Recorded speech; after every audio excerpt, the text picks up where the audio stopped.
If you got salt and pepper hair, watch this video in its entirety. I am doing a silk press on my client.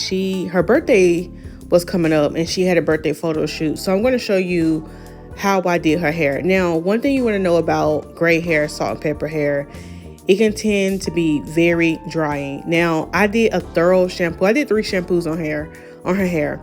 This client tends to have like a lot of like dry scalp and flaky scalp. So I did 3 shampoos, deep cleansing, and I did 2 honey mimosa shampoos, which is my new hair care line that you can find on my website, lisasmiles.com. And here is the conditioner. I'm going to be doing her a deep conditioning treatment. Well, let me just say a sting treatment. So I'm just taking some of that conditioner. You always want to rub it in your hands first before you apply it to the hair. Now I'm really focusing on putting this conditioner on the ends and the mid shaft. I'm making sure I'm not getting too much of it on her scalp, if any on her scalp, okay? This gray hair really needs that extra moisture, so we want to be very intentional with making sure that conditioner is thoroughly, embedded. Is that a word? We could sit it right there throughout her whole head. So I set her up and I'm taking my unbrush and I am detangling her hair with the conditioner in it. And I'm just putting her hair in Bantu knots, and I'm going to be setting her up under the Micro Mist hair steamer. Now, because this client does have some scalp issues, I'm going to set her up under the anti-inflammatory setting, which is the blue light setting, which will help with bacteria and stuff on the scalp that sometimes she tends to get, and it will help calm down the inflammation that sometimes happens on her scalp. So now I had her on the steamer for about 15 minutes, and now I'm taking my Sea Moss Silk Recharge Spray and putting it all throughout her hair, because she really wanted her silk press, to last and be nice for her photo shoot. So I'm noticing with this combo, it works better when, clients just want more of a longer wear, or if it's a client who's not used to getting silk presses a lot. I found this combo just help their silk press last a little bit longer. Now, for my clients who used to getting silk presses, frequently, I just use the S3 spray. Again, all these products can be found on my website, and it works fine. So these 2 combos just kind of give them longer wear. So now, as you can see, her hair is in Bantu knots again because, I really want to hold that moisture in. Now, really be careful when you're blow drying like, salt and pepper and gray hair, because again, it can, get dry, really, really quick. So you want to make sure you are controlling how much heat you're using on gray hair, making sure you have those heat protectants on the hair to protect it, because sometimes you'll notice, like if you have gray hair or something like that and the heat is too hot, you'll start to get that discoloration in the hair. You'll see it kind of turn like that yellowish discoloration color. So just be mindful of the heat when it comes to, gray hair. I mean, that's with any hair, but with gray hair, you really have to be careful. So I'm just taking these sections and I am dividing them out. As you can see, this client, she has a very full, high density hair. So I am using a powder brush versus a round brush. I mean, I can use a round brush too if I want to get a little bit more, volume. But I'm using a powder brush on her hair because, her hair is pretty, thick and full. She don't really have a problem with, making sure her hair looks, full. So notice the direction of the blow dryer is in a vertical section. I see, if you're a stylist watching this, I see a lot of people when they're doing silk press, they just have the hair flying everywhere. And that was probably like the biggest game changer tip that I learned from a mentor years ago. So just keep that blow dryer in a vertical downward state. So again, this is one of my longtime clients. This is actually my photographer. If y'all see all the beautiful photos is on my site, this is actually my photographer. So right here, I'm doing the trim. I didn't show the consultation part. She's pretty much that person, like, girl, do what you got to do. I didn't show the consultation part, but we got her hair nice and trimmed up. Now, this is just her hair blow dried straight. I have not applied a flat iron yet. Okay, I have not applied a flat iron. So this is what I'm talking about. When you get ready to do your silk presses, you want the blow dry to look like this. Okay, you want it to be straight like this. You want to get it as straight as possible. That's what I mean when I say get it straight as possible. If the ends still look like puffy and stuff like that, you didn't blow dry it enough. So now that I did her perimeter like base cut, this will kind of give me a guide. I'm going to be parting the hair throughout, cleaning up her layers, and going through and giving her a thorough trim. Now, this client right here, now you see this part right there that's really short, right there on that left corner side. I don't know if y'all can see that, but she had went through a period, a lot of stress, and that was her stress area. A lot of that hair right there on her corner, left side of her hair fell out. And so it has been I want to say over a year, and we have been on a journey to grow that back, and it's growing in nice. Now, I actually trimmed that part of the hair separate from the other part. So yes, you do see a little see-through right there. And that's fine, because for this client, we are working on growing that hair back. Now, y'all, about a year or two ago, that little part right there in the corner, it was bald. That's how stressed out she was, okay? And that's why I be telling y'all in my videos, if y'all catch my live stream, stress will take your hair slam out, okay?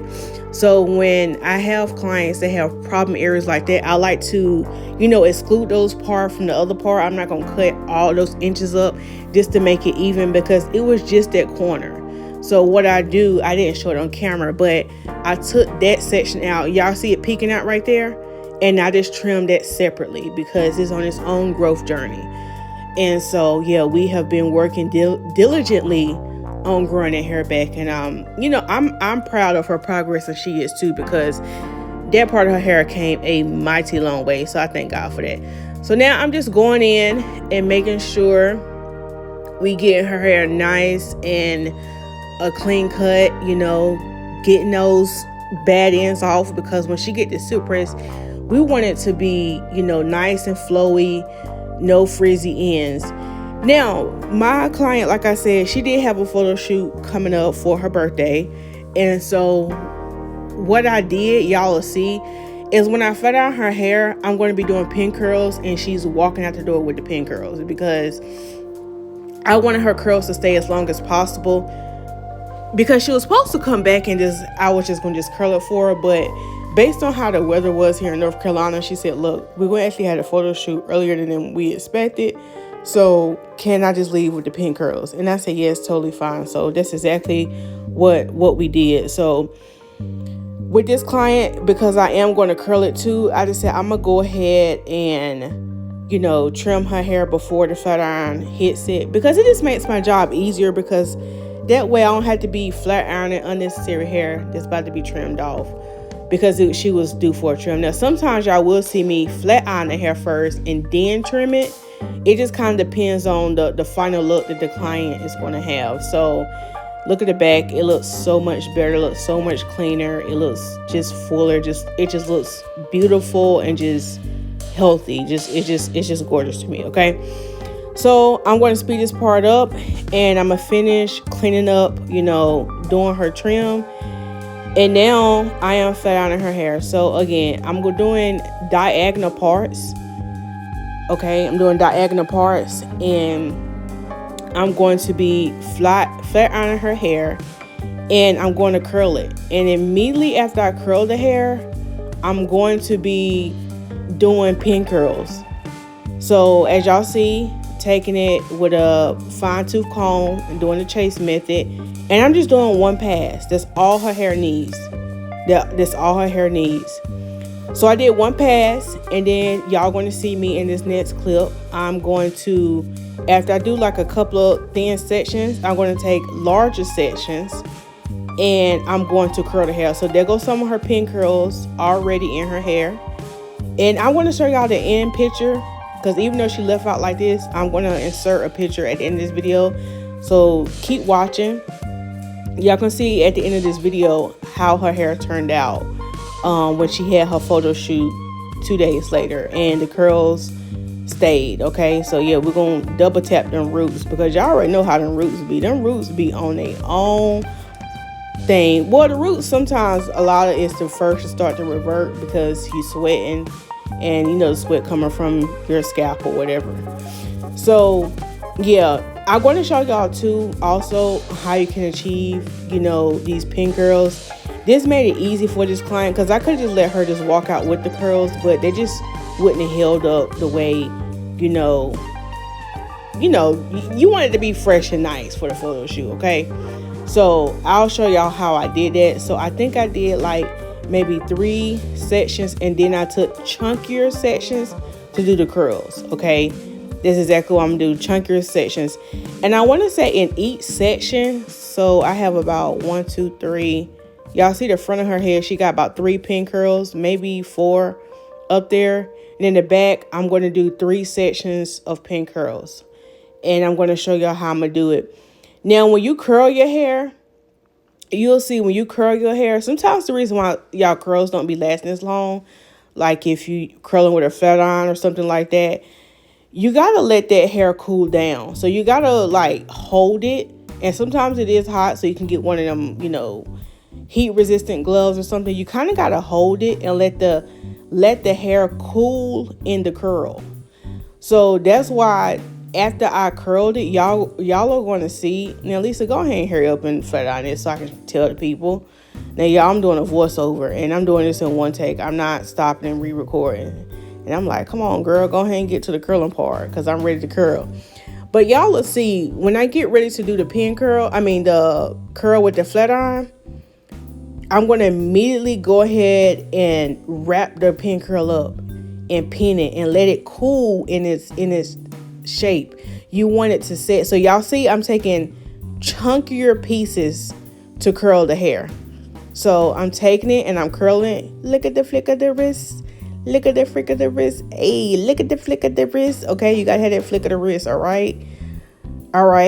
So, okay, I don't know. Y'all can't see that part of the video. But look at the flick of the wrist. Look at the flick of the wrist. Okay, you can't really see it. But I know what I was doing, okay? I know what I was doing. So now I'm about to take this section right here. And I'm about to go ahead and curl it. And I was making sure... Oh, there go the flick of the wrist right there. I was doing them as tight as possible because the curls was going to fall anyway.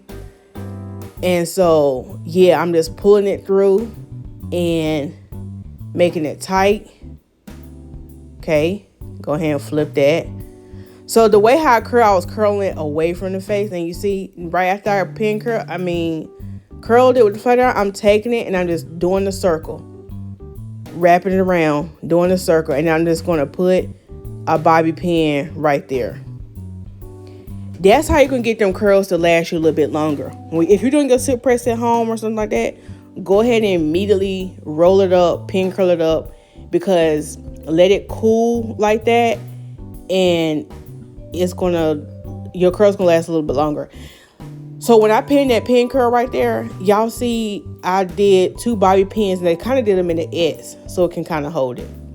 Now, if you're looking closely, you will see like some flyaways up there from her pin curls. But once I'm going to spray her at the end and tie her hair down, you will see that those flyaways, they'll go away with the pin down. With her tying down her hair at night. They're going to relax down, okay?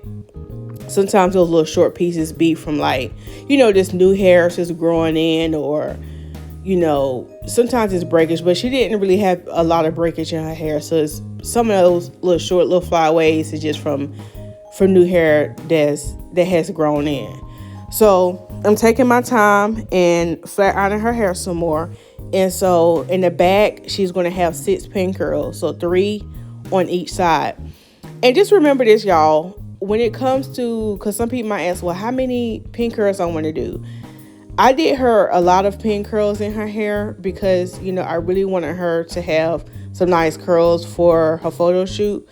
But just remember, having many curls, if you want really a lot of curls, a lot of volume of body, do more pin curls.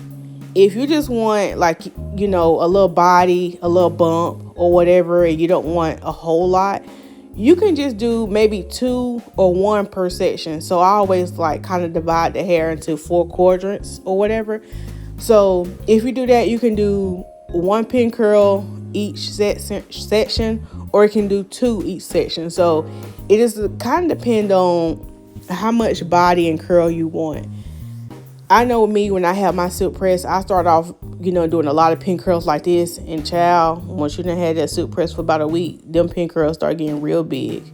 Okay, so if you have issues pin curling, the best times to do these pin curls, like how I'm doing right here, is right after you done curled the hair, because it makes it, go around in that circle. And just remember, practice makes perfect. The first time you do pin curls, you might not get it right, but just keep on practicing and you'll get it. Okay, so this is her finished look. Now I'm just spraying her with the Sorry, y'all. S3 spray. I always get tongue-tied when I say that. So, yeah. And I told her all she got to do is tie this down. And she had her hair tied down the whole day until she had her photo shoot the next day. And so this is how many pin curls she got. So it's 3, 6, 9. I want to say she had about 12 to 15 pin curls. And this is how my client look. Oh, slay. Look at that hair. Okay. Thank y'all so much for watching. See you next video. Bye.